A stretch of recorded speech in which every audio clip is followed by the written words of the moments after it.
अगला सवाल जो अभी हम सीखेंगे उसका नाम है वैज्ञानिक प्रबंध के गुण तथा लाभ को लिखें। देखिए, वैज्ञानिक प्रबंध के गुण तथा लाभ को लिखें। देखिए, वैज्ञानिक प्रबंध जब करते हैं तो उससे सबको लाभ होता है। ऐसा नहीं है कि सिर्फ जो उत्पादक होता है, जो वस्तु बनाता है उसी को लाभ है, बाकी किसी को लाभ नहीं। वैज्ञानिक प्रबंध जब करेंगे तो उससे जो वस्तु बनाते हैं, जो फैक्ट्री वाले, कंपनी वाले, उसको भी लाभ है। जो उस कंपनी में काम करने वाले लोग, कर्मचारी हैं, श्रमिक हैं, मजदूर हैं, उनको भी लाभ है। और जो वो वस्तु खरीदने वाले लोग हैं उनको भी लाभ है। अब जैसे देखो, वैज्ञानिक प्रबंध से जब हम काम करेंगे तो क्या होगा, जो वस्तु बनाता है उसको बनाने में सुविधा होगा, जो वस्तु बेचता है उसको बेचने में सुविधा होगा, और जो वस्तु खरीदता है उसको खरीदने में सुविधा होगा। जैसे एग्जाम्पल के लिए आप समझिए कि आप पेप्सी पीते हैं या कोका कोला पीते हैं या जो भी स्प्राइट पीते हैं, तो अगर ये हाथ से बनेगा, है ना, तो हाथ से बनेगा तो हो सकता है किसी में चीनी कम हो जाए, किसी में ज़्यादा हो जाए, है ना। हो सकता है कि बोतल में अगर हाथ से भरा जाए तो किसी बोतल में ज़्यादा हो, किसी बोतल में थोड़ा कम हो, है ना। जब लोग तब खरीदने जाएंगे तो देख के खरीदेंगे किसमें ज़्यादा किसमें कम है ना। टेस्ट तो पहले कर नहीं सकते हैं, पीने के बाद लोग बोले मेरा वाला जो ज़्यादा मीठा था, दूसरा बोले मेरा वाला फीका था, है। तो सब लोग अलग अलग प्रतिक्रिया देंगे, लेकिन ये काम जब मशीन के द्वारा होता है तो क्या होता है, सबका टेस्ट सेम होता है, सब में जितना मात्रा है वो भी सेम होगा, सबका कलर जो है वो भी सेम होगा। चाहे एक पीस बने या लाख पीस बने, उसमें कोई डिफरेंट होने वाला नहीं। ना ही उसके टेस्ट में डिफरेंट होगा, ना ही उसके कलर में डिफरेंट होगा, ना ही उसके मात्रा में डिफरेंट होगा। या जो भी सामान आप खरीदते हैं, सर्फ खरीदते हैं तो एक कंपनी का जितना भी सर्फ आप खरीदते हैं सब में सेम झाग देगा, सब में सेम फैसिलिटी, सब में सेम मात्रा है, सबका सेम कवर है ना। तो यही है वैज्ञानिक प्रबंध। जब वैज्ञानिक प्रबंध करेंगे तो गुणवत्ता जो है वो एक समान होगा, लेकिन जब हाथ से काम करेंगे तो गुणवत्ता हमेशा एक समान नहीं होगा, क्योंकि मनुष्य का मस्तिष्क जो है वो समय समय पे क्या होता है, बदलते रहता है। उसका मूड हमेशा एक जैसा नहीं रहता। कभी आप कोई चीज़ पढ़ते होंगे तो तुरंत सीख जाते होंगे, कभी उसी चीज़ को घंटा भर से देख रहे हैं, आधा घंटा से देख रहे हैं, आपको समझ में नहीं आता। तो मनुष्य जो है उसके पास मस्तिष्क होता है, और मस्तिष्क हमेशा एक जैसा काम नहीं करता, लेकिन मशीन जो है वो हमेशा एक जैसा काम करता। आप घर पे चाय बनाते हैं, यदि 10 बार चाय बनाइएगा तो वो 10 टाइप का होने की संभावना है, लेकिन वही कॉफ़ी मशीन से अगर कॉफ़ी बनाते हैं तो वो 10 बार बनाएंगे तो 10 बार उम्मीद है कि एक जैसा ही होगा। तो ये जो है वैज्ञानिक प्रबंध में ये होता है कि जो निर्माता होते हैं, उत्पादक होते हैं, उनको भी बेनिफिट है, कम टाइम में ज़्यादा से ज़्यादा वो मैन्युफैक्चरिंग कर पाते हैं, अधिक से अधिक उत्पादन कर पाते हैं। तो पहला लाभ है उनको कि उत्पादन व्यय में कमी होता है, जो वस्तु बनाते हैं उसके लागत में कमी होता है। तो ये फायदा किसको हो गया, व्यापारी को, जो उत्पादक है, वस्तु बनाने वाला, उसको फायदा क्या हो गया कि उसके लागत में क्या हो गई, कमी हो गई। और क्या होता है, वस्तु का किस्म जो होता है, जो क्वालिटी होती है वो भी अच्छी हो जाती है ना, एक समान हो जाता है क्वालिटी, है ना। हर वस्तु एक समान ही बनेगा, तो वस्तु के किस्म मतलब क्वालिटी में सुधार हो जाती है। अगर 1 लाख पीस भी बनेगा तो लाखों पीस क्या होगा, समान होगा। यदि वैज्ञानिक दृष्टिकोण से काम नहीं होगा तो सब में थोड़ा थोड़ा कुछ ना कुछ क्या हो जाएगा, डिफरेंट हो जाएगा। लेकिन ये डिफरेंट नहीं होती है, क्या होती है, समान होती है। और क्या होता है, श्रम विभाजन का भी लाभ मिलता है। जो व्यक्ति जिस काम में एक्सपर्ट रहता है उसको वही काम दिया जाता है, जिससे वो काम को तेजी से करता है, और तेजी से भी करता है, और तेजी से करने के वजह से क्या होता है, कम समय में ज़्यादा उत्पादन करता है। कम समय में ज़्यादा उत्पादन करने से क्या होती है, हमारा लागत कम होता है और हमारा उत्पादन ज़्यादा होता है। और क्या है, श्रमिकों से अधिक कार्य ले सकना। वैज्ञानिक प्रबंध जब करते हैं तो एक ही श्रमिक कई श्रमिक के बराबर काम करता है ना। जितना 10 श्रमिक मिलकर काम करते उतना एक ही श्रमिक से काम हो जाता है वैज्ञानिक प्रबंध से, क्योंकि वैज्ञानिक प्रबंध में श्रमिक के साथ साथ छोटे मोटे उपकरण भी उपयोग किए जाते हैं। तो छोटे मोटे उपकरण उपयोग करने से क्या होता है कि जो 10 श्रमिक मिलकर जितना काम करते उतना काम अकेले ही एक ही श्रमिक से हो जाता है। और क्या होता है, जिससे हमारा एक वस्तु के उत्पादन में खर्चा कम पड़ता, लागत कम होती है और व्यवसाय पे भी पूर्ण नियंत्रण रहता, पूरा कंट्रोल रहता है। तो व्यवसायी को क्या क्या लाभ है? व्यवसायी को लाभ है कि उसके उत्पादन के व्यय में कमी हो गई, वस्तु की क्वालिटी जो है वो क्या हो गया, अच्छा हो गया। और क्या हो गया कि श्रम विभाजन, जो व्यक्ति जिस काम में एक्सपर्ट है उसको उसी काम पर लगाया जाता है। और क्या होता है, श्रमिकों से कम समय में अधिक काम लिया जाता है और उसका मजदूरी भी कम पड़ता है, क्योंकि काम अधिक हो जाता है कम समय में, तो एक वस्तु के उत्पादन में मजदूरी जो है कम पड़ता। पहले जब हाथ से कपड़ा बनाया जाता था चरखा पे तो 2-4 दिन लगते थे, तब जाके एक कपड़ा तैयार होता था। अब 4 दिन में एक कपड़ा तैयार होता था, उसमें भी कहीं एक धागा रह जाता था तो वो देखने में उतना अच्छा नहीं होता था।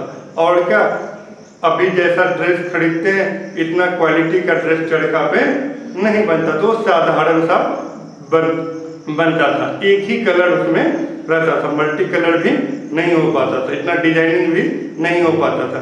अभी फैक्ट्री में जब बनती है तो एक दिन में कई सारा पीस बन जाता है। और क्या, तो उसमें डिजाइनिंग भी बहुत होता है, बहुत सारे कलर का कॉम्बिनेशन भी होता है, धागा मिस करने की भी संभावना नहीं होती है, देखने में फिनिशिंग भी उसकी अच्छी होती है और लागत भी कम होती है। यहाँ पे 3 दिन में एक शर्ट अगर तैयार होगा तो 3 दिन का मजदूर का मजदूरी होगा नहीं, और वहाँ पे एक दिन में कई सारा शर्ट बन रहा, तो वहाँ पे लागत क्या हो गया, कम हो गया। तो ये भी फायदा होता है, न्यूनतम जो है श्रम व्यय होता है, जो काम करने वाले मजदूर हैं उस पर व्यय जो है कम होती है। व्यय इसलिए कम होती है क्योंकि वो कम समय में अधिक काम कर पाता है।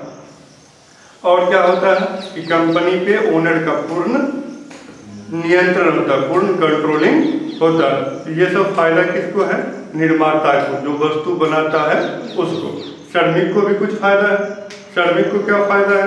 पहला फायदा है कि उसको काम करने में क्या है कि जो मन लगेगा और वेतन भी अधिक मिलेगा, क्योंकि पहले कंपनी वाले को ही लाभ नहीं हो रहा था या कम लाभ हो रहा था तो श्रमिक को भी वो कम पैसा देते, लेकिन एक श्रमिक से अब ज़्यादा काम वो ले पा रहे हैं।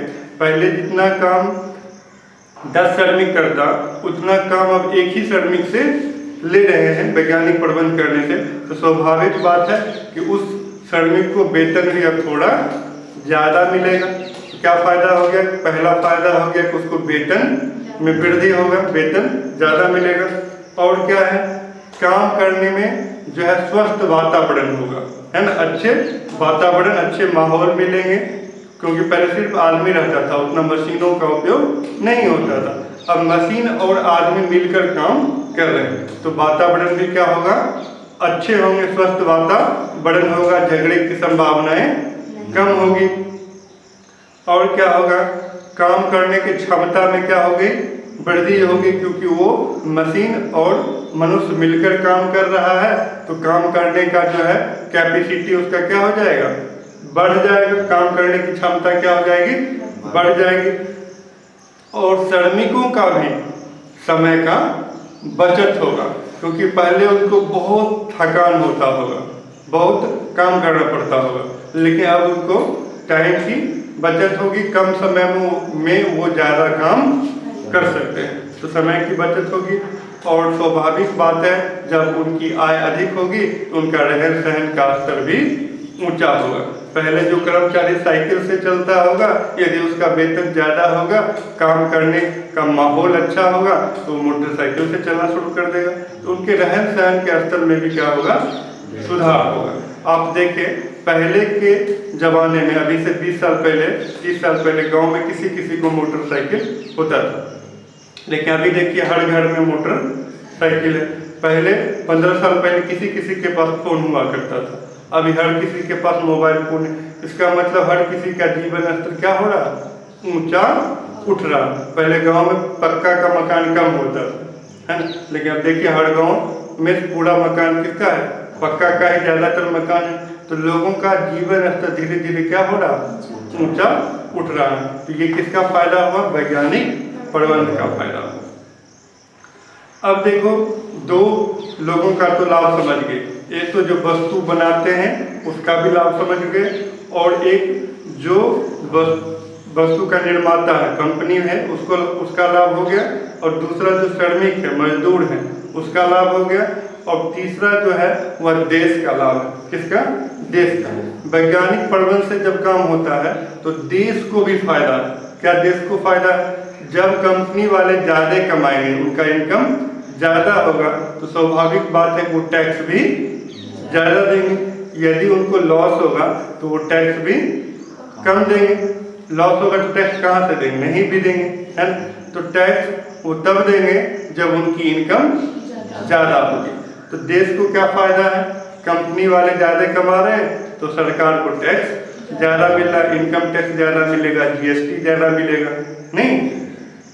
तो देश की इनकम ज़्यादा होगी तभी सरकार खर्च भी अधिक कर सकता है, चाहे वह बिजली पे खर्च करे, चाहे वह स्वास्थ्य पे खर्च करे, चाहे वो शिक्षा पे खर्च करे, चाहे वो सड़क पे खर्च करे। तो जिस चीज़ पे भी खर्चा करेगा, सरकार की भी इनकम होगी तभी वो खर्चा करेगा। तो देश को क्या फ़ायदा है कि जब कंपनी ज़्यादा कमाएगा तो सरकार को टैक्स ज़्यादा मिलेगा। उपभोक्ता को भी फायदा है। उपभोक्ता को क्या फायदा है कि पहले जिस सामान के लिए उसको अधिक कीमत चुकाना पड़ता था, वैज्ञानिक प्रबंध होने से उसको कम कीमत चुकाना पड़ेगा। कम ही लागत में उसको अच्छी गुणवत्ता की वस्तु प्राप्त हो जाएगी। जैसे उदाहरण के लिए बताएं कि पहले आपको ब्लैक एंड वाइट मोबाइल खरीदने के लिए 3000 रुपये खर्च करना पड़ता, अभी 4-5 हज़ार रुपया में स्मार्टफोन आपके पास आ जाएगा। तो ये फायदा हुआ। या कंप्यूटर आप पहले लाखों रुपया में खरीदते, अभी 15-20 हज़ार रुपया में आप कंप्यूटर खरीद लेते हैं। तो उपभोक्ता को भी फायदा हुआ कि कम लागत में अच्छी गुणवत्ता की वस्तु उनको प्राप्त हो जाती है। और क्या है फायदा, समाज का जो स्तर है, रहन सहन का स्तर, उसमें भी क्या हो जाती है, वृद्धि हो जाती है। लोगों का रहन सहन का स्तर भी क्या हो जाता है, ऊंचा हो जाता है, क्योंकि कम कीमत में जब उनको अच्छी अच्छी वस्तु मिलने लगती है तो वो उस सामान का उपयोग करना शुरू कर देते। यदि कंप्यूटर की कीमत लाखों रुपया होती तो इतने लोग नहीं खरीद पाते, लेकिन कम हो गया लागत तो बहुत सारे लोग खरीद लिए, तो इससे उनका जीवन स्तर क्या हो गया, ऊंचा हो गया। या फिर और भी सामान, जैसे आप मोबाइल डाटा की बात कर लीजिए, जब 200 रुपया में 1 GB देता था तो लोग उतने नेट का इस्तेमाल नहीं करते थे, लेकिन अब नेट सस्ता हो गया तो इसका उपयोग ज़्यादातर लोग करने लगे। अब ज़्यादातर लोग करने लगे तो इससे उनके रहन सहन का स्तर क्या हो गया, ऊंचा हो गया। कपड़े कम कीमत में अच्छे अच्छे क्वालिटी के कपड़े मिलने लगे तो लोग उसको खरीदना शुरू कर दिया, इससे उनके रहन सहन के स्तर में क्या हो गया, नहीं, रहन सहन के स्तर में सुधार हो गया। तो इस तरह से वैज्ञानिक प्रबंध होने से जो वस्तु बनाने वाला कंपनी है उसको भी फायदा है, और जो उसमें काम करने वाले कर्मचारी हैं उसका भी फायदा है, और उस देश का भी फायदा है। तो ये जो हम अभी क्वेश्चन पढ़ रहे थे, इसका क्वेश्चन क्या था, वैज्ञानिक प्रबंध के गुण तथा लाभ को लिखें। ये क्वेश्चन आपका कंप्लीट हो गया, वैज्ञानिक प्रबंध के गुण तथा लाभ को लिखें। ये चैप्टर आपका अब जो है पूरा थ्योरी कंप्लीट हो गया है। अब हम लोग इसका क्या देखेंगे, ऑब्जेक्टिव देखेंगे। ठीक, थैंक यू।